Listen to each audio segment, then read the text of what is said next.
So I just got back from Subaru's Camp Wilderness, where we got to drive all three of the Wilderness trim lines. So the Outback, like you see here, the Forester Wilderness, and the all-new Crosstrek Wilderness. We got to take them off-road on different trails and courses to really see how they perform. So I thought it'd be fun today to kind of talk to you guys about my trip, some things I learned, and talk about some of the key details on the Subaru Wilderness trim line, because it's not just an appearance package. A lot of people do know that, but there are some details that you may not be aware of, and it's kind of cool to know. If you guys are new to my channel, my name is Alex. I like to share weekly videos all on Subaru related topics. So if you enjoy those types of videos, then click on the subscribe button down below. And if you guys get any value out of today's video, please click the like button. That helps me out a lot and I'd really appreciate it. So a lot of you guys are probably wondering, what is Camp Wilderness? Well, this was a private event that Subaru of America held for their retailers, both sales and service technician staff. So you could go to this event to actually drive the cars and get real hands-on experience with them to better understand the products that we are selling. And so this was a private event. I went to the one in Nashville, Tennessee, and it was at a place called Bell's Reserve. You can actually go there with your own vehicle. You can go hiking, kayaking there. It's like a 600-acre property. It does cost money. It's not free. So if you are planning to do this, you'd have to have your own car and own equipment. But anyways, what was really cool, Subaru had us in downtown Nashville at one of the hotels about 30 minutes outside of the site that we were going to be driving at. And they did this specifically so we could drive the car on a regular highway, regular roads, take them off-road, and then experience bringing that back. Because Subaru really does talk about how well these cars perform for daily driving and for people who want to go on weekend getaways, go hiking, go camping, and go off-roading. So you truly can. We took these 30 minutes out, we went off-roading all day, and then we drove those cars back into town, and they drove just as smooth as before. You never would have known.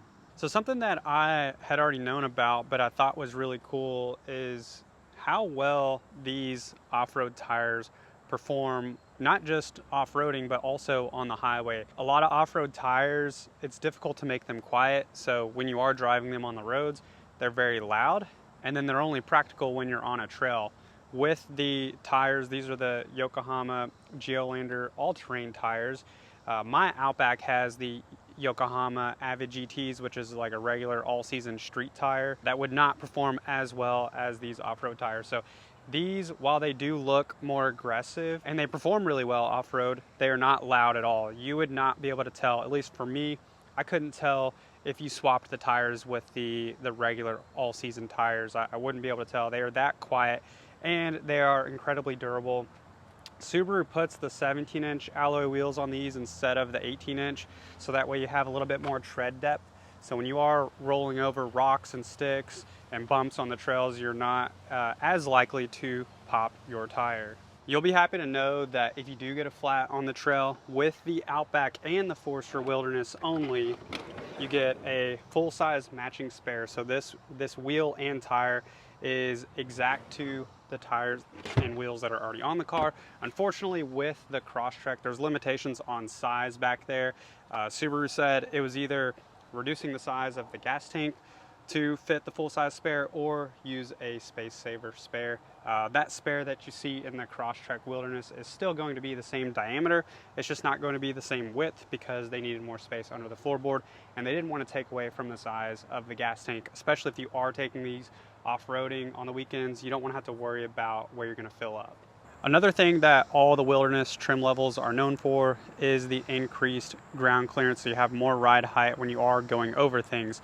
Standard on all Subaru SUVs is 8.7 inches of ground clearance, but with the Wilderness you get 9.2 on the Forester, 9.3 on the Crosstrek, and 9.5 on the Outback. So the Outback actually has the largest ground clearance of all three Wilderness trim lines. And I knew that the suspension was increased on this, but something that I didn't think about was that the strut tower, the struts on the Wilderness trim line, are increased in height. So of course that's what gives you larger ground clearance, but it also gives you more travel. So the longer your strut is, the the more that has room to travel and compress when you are going over rocks and bumps, and that really helps compress the suspension and make it for a more comfortable ride and more capable when you are taking it off-roading. Not only do the Wilderness trim lines have additional ground clearance, but they also have aluminum skid plates underneath. So that way, if you do bash up against a rock or a stick, it's not gonna puncture your oil pan. It's gonna hit that metal part and then slide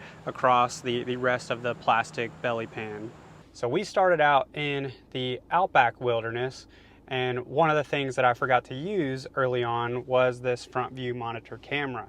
So this is only on the Outback Wilderness and on the Forester Wilderness. It helps you see the objects out ahead. So when you are going over steep holes and rocks and sticks, you can see what is out ahead. The Crosstrek Wilderness doesn't have that, unfortunately, but that also is the lowest price point for a Wilderness trim line. So you gotta pick and choose some things that you want. The very first course that I went on had a steep hill at the very beginning. A lot of people got stuck on it, and this is where that X mode really came into play, and you could really experience the power and the capabilities of that X mode system, because most people, I would say 90% of people, never use this if they're not in an environment where they're climbing steep hills or it's not snowing or rough terrain. But in this example, we got to use it and see how it worked. So what happened is everybody's car would get up pretty much on 3 wheels, and when the one wheel was spinning up in the air, the other 3 wheels engaged and kept the car moving forward. So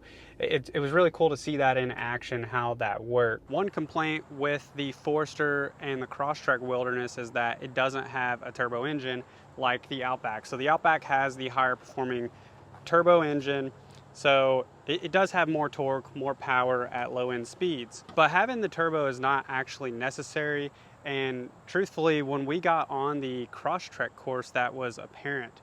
The Crosstrek course had the steepest incline and declines, and when you're climbing those hills and you're stopped in the middle and you give it gas, you were still able to pick up speed and go, and you're not just sitting there spinning out. The all-wheel drive system, the X mode engages, and you move forward nice and smooth and consistent. So you don't need, for that size vehicle, for the Forester and the Crosstrek, you don't need that turbo engine. And the course, you went it one way, you got to the top, and then you went back down the hill. So after we got done climbing all these steep hills, when we turned around and came back down, we got to use the hill descent control, which is also part of that X mode feature. So if you're not familiar with it, what that hill descent control does is it will apply the brakes when you're going down a steep hill for you.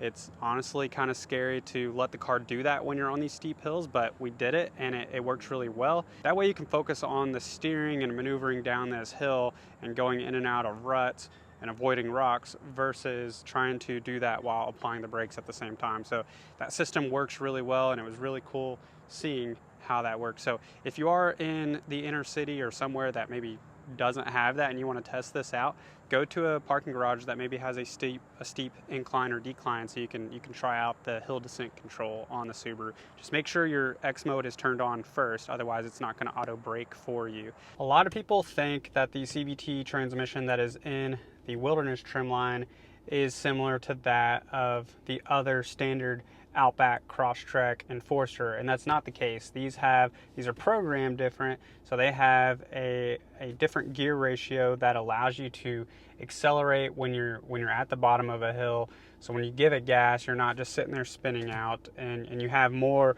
torque at low speeds or at complete stops. So this does make a huge difference when it comes to getting out of those tight situations when you're climbing up hills. The Outback Wilderness, the Forester Wilderness, and the Crosstrek Wilderness all increase in towing capabilities. So the Forester and the standard Crosstrek have 1,500 pounds. The Wilderness version of those, so the Wilderness Forester gets 3,000 pounds. The Crosstrek gets 3,500 pounds. So in one of my last videos, we were talking about this, and I actually didn't know why that was. And the reason why is because the Crosstrek weighs about 500 pounds less than the Forester. So that's why it gains about 500 additional pounds in towing capabilities. And then your standard Outback has 2,700 pounds of towing, whereas with the Wilderness Outback, you get 3,500 pounds of towing capabilities. And lastly, the roof rails on all the Wilderness line are more durable, they're more rugged. And these will support a rooftop tent. So if you do want to take these off-roading and camping in remote areas, you do have additional capabilities with the load capacity on top. The last car that we drove was the Forester Wilderness. And this one, from the looks of it, all these cars that were coming back to camp looked like they had been through the hardest part. They had mud and water slung all over them. The wheels were completely covered. But this one actually probably ended up being the easiest course, and this was the car that we drove back to downtown Nashville. So we got back on the highway after off-roading all day, and it really showed me that not only are these cars capable, but they truly are great cars to daily drive, even if you never take them off-road. And when you do, you don't have to worry about messing up your car like you would with an aftermarket setup. So overall, all three of the Wilderness trim lines were very impressive. Probably my favorite was the Crosstrek. Maybe that's because it is new, but it is so nimble and it looks really cool. I actually got to see all of the 9 colors available. I think that's more colors compared to the Outback and the Forester. So the Crosstrek has the most color offerings available if you're wanting something a little different, like an orange or a red. And yeah, I think they're great cars. They're a great setup. If you guys have any questions, leave those down in the comment section below. I hope you have a great day, and I will see you in the next one.